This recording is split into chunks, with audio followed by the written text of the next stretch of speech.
இனி செய்திகளை துல்லியமாகவும் விரைவாகவும் தரும் எக்ஸ்பிரஸ் 8 விரைவு செய்திகளை பார்ப்போம். ஆந்திர மாநிலம் சேஷாசலம் வனப்பகுதியில் செம்மரக்கட்டைகள் கடத்தியதாக 2 தமிழர்கள் கைது செய்யப்பட்டனர். சந்திரகிரி பகுதியில் ரோந்து பணிகளில் ஈடுபட்டுக் கொண்டிருந்த செம்மர கடத்தல் தடுப்பு பிரிவு போலீசார் அந்த வழியாக செம்மரங்கள் கடத்தி வந்த 13 பேர் கொண்ட கும்பலை விரட்டத் தொடங்கினர். இதில் தமிழகத்தை சேர்ந்த அப்பாசாமி, காசி ஆகியோர் கைது செய்யப்பட்டனர்.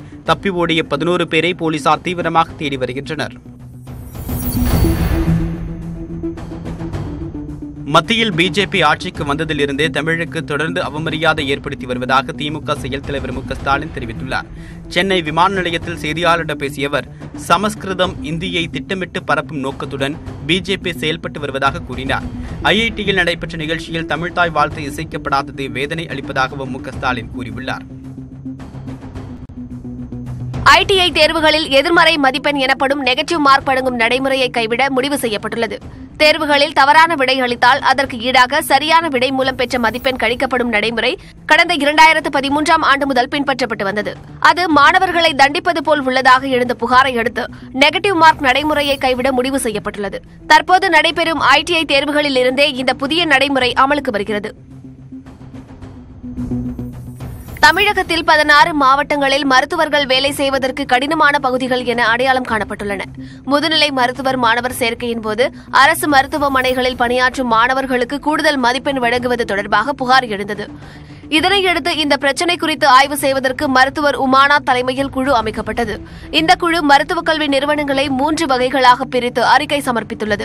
மேலும் அரியலூர், கடலூர், நீலகிரி, பெரம்பலூர், வேலூர், திருவண்ணாமலை உள்ளிட்ட 16 மாவட்டங்களை மருத்துவர்கள் வேலை செய்வதற்கு கடினமான பகுதிகள் என தெரிவித்துள்ளது. இங்கு வேலை செய்யும் அரசு மருத்துவர்களுக்கு முதுநிலை மாணவர் சேர்க்கையின் போது கூடுதல் மதிப்பெண்கள் வழங்கலாம் என அறிக்கையில் தெரிவிக்கப்பட்டுள்ளது.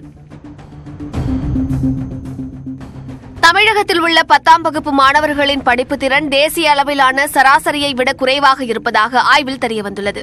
தேசிய கல்வி ஆராய்ச்சி மற்றும் பயிற்சி நிறுவனம் சார்பில் நாடு முழுவதும் 10ஆம் வகுப்பு பயிலும் மாணவர்களின் திறன் குறித்து தமிழ், ஆங்கிலம், அறிவியல், கணிதம் மற்றும் சமூக அறிவியல் ஆகிய 5 பாடங்களில் ஆய்வு மேற்கொள்ளப்பட்டது. இதில் தமிழகத்தில் உள்ள 225 பள்ளிகளில் 15,121 மாணவர்களிடம் நடத்தப்பட்ட ஆய்வில் 300 மதிப்பெண்களுக்கு 200 முதல் 245 மதிப்பெண்களே பெற்றிருந்தனர். தேசிய அளவிலான ஆய்வில் மாணவர்கள் சராசரியாக 250 மதிப்பெண்கள் பெற்றுள்ளனர். தமிழக மாணவர்கள் சமூக அறிவியல் பாடங்களில் 33 விழுக்காடு தோல்வியடைந்துள்ளது குறிப்பிடத்தக்கது. ரயில்களில் பெண்களுக்கு ஒதுக்கப்பட்ட இடங்கள் காலியாக இருந்தால் அதனை காத்திருப்போர் பட்டியலில் உள்ள பெண்களுக்கு முன்னுரிமை அடிப்படையில் ஒதுக்க ரயில்வே முடிவு செய்துள்ளது. 2ஆம் வகுப்பு படுக்கை வசதியுள்ள பெட்டியில் 6 இடங்களும், 2 மற்றும் 3ஆம் வகுப்பு ஏசி பெட்டியில் 3 இடங்களும் பெண்களுக்கு ஒதுக்கப்படுகின்றன. இந்த இடங்கள் நிரம்பாமல் காலியாக இருந்தால் தற்போது காத்திருப்போர் பட்டியலில் உள்ளவர்களுக்கு முன்னுரிமை அடிப்படையில் ஒதுக்கப்பட்டு வந்தது. இனி இந்த இடங்கள் பெண்களுக்கும் மூத்த குடிமக்களுக்கும் ஒதுக்கப்படும். ஆந்திர பிரதேச மாநிலம் சித்தூர் மாவட்டம் நாராயணவனம் அருகே கார் மீது அரசு பேருந்து மோதியதில் திருவள்ளூரை சேர்ந்த புதுமண பெண் உட்பட 2 உயிரிழந்தனர். திருவள்ளூர் மாவட்டத்தை சேர்ந்த புதுமண தம்பதியான அமுதவள்ளி மற்றும் சதீஷ் ஆகியோர் உறவினர்களுடன் காரில் திருப்பதி சென்றனர். தும்பூர் அருகே செல்லும்போது சென்னை நோக்கி வந்த ஆந்திர அரசு பேருந்து கார் மீது மோதியது. இதில் அமுதவள்ளி மற்றும் கார் ஓட்டுநர் ஆகியோர் சம்பவ இடத்திலேயே உயிரிழந்தனர். இந்த விபத்தில் சதீஷ் மற்றும் பேருந்தில் வந்த சிலரும் காயமடைந்தனர். புத்தூர் அரசு மருத்துவமனையில் சேர்க்கப்பட்ட அவர்களுக்கு தீவிர சிகிச்சை அளிக்கப்பட்டு வருகிறது. ஒக்கி புயல் உள்ளிட்ட பல்வேறு பேரிடர்களால் பாதிக்கப்பட்ட மாநிலங்களுக்கு மத்திய அரசு நிவாரண நிதி ஒதுக்கியுள்ளது. தமிழகத்திற்கு 133 கோடி 5 லட்சம் ரூபாயும், கேரளாவுக்கு 169 கோடி 63 லட்சம் ரூபாயும் ஒக்கி நிவாரண நிதியாக ஒதுக்கப்பட்டுள்ளன. டெல்லியில் உள்துறை அமைச்சர் ராஜ்நாத் சிங் தலைமையில் நடைபெற்ற உயர்மட்ட குழு கூட்டத்தில் இதற்கு ஒப்புதல் அளிக்கப்பட்டுள்ளது. வங்கி ஊழியர்களின் ஊதிய உயர்வு பேச்சுவார்த்தையை விரைந்து முடிக்க வலியுறுத்தி அடுத்த மாதம் 15ஆம் தேதி நடைபெறவிருந்த வேலைநிறுத்தம் ரத்து செய்யப்பட்டுள்ளது. பஞ்சாப் நேஷனல் வங்கியில் நடைபெற்ற மிகப்பெரிய மோசடியை தொடர்ந்து தற்போது வங்கி நிர்வாகத்தில் ஏற்பட்டுள்ள மந்த நிலையை கருத்தில் கொண்டும் போராட்டம் விலக்கிக் கொள்ளப்பட்டுள்ளதாக தெரிகிறது. இது தொடர்பாக கடந்த வார இறுதியில் நடைபெற்ற வங்கி ஊழியர் சங்கங்களின் கூட்டத்தில் முடிவு எடுக்கப்பட்டதாக அனைத்து வங்கி ஊழியர் கூட்டமைப்பின் பொதுச் செயலாளர் வெங்கடாச்சலம் தெரிவித்துள்ளார்.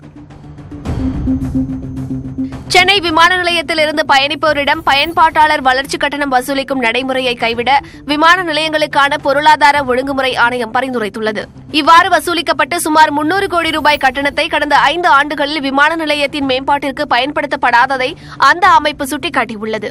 பயன்பாட்டாளர் வளர்ச்சி கட்டணம் ரத்து செய்யப்பட்டால் சென்னையில் இருந்து செல்லும் பயணிகளுக்கான விமான கட்டணம் குறையும் என எதிர்பார்க்கப்படுகிறது. பிரதமர் நரேந்திர மோடி தலைமையில் பாரதிய ஜனதா முதலமைச்சர்கள் கூட்டம் டெல்லியில் நாளை நடைபெறுகிறது. இதில் நாடாளுமன்றத்திற்கும் சட்டமன்றத்திற்கும் தேர்தல் ஆணையம் ஒரே நேரத்தில் தேர்தல் நடத்த வலியுறுத்தி தீர்மானம் நிறைவேற்றப்படும் என கூறப்படுகிறது. இந்த கூட்டத்தில் பாஜக தேசிய தலைவர் அமித் ஷா மற்றும் துணை முதலமைச்சர்களும் பங்கேற்க உள்ளனர்.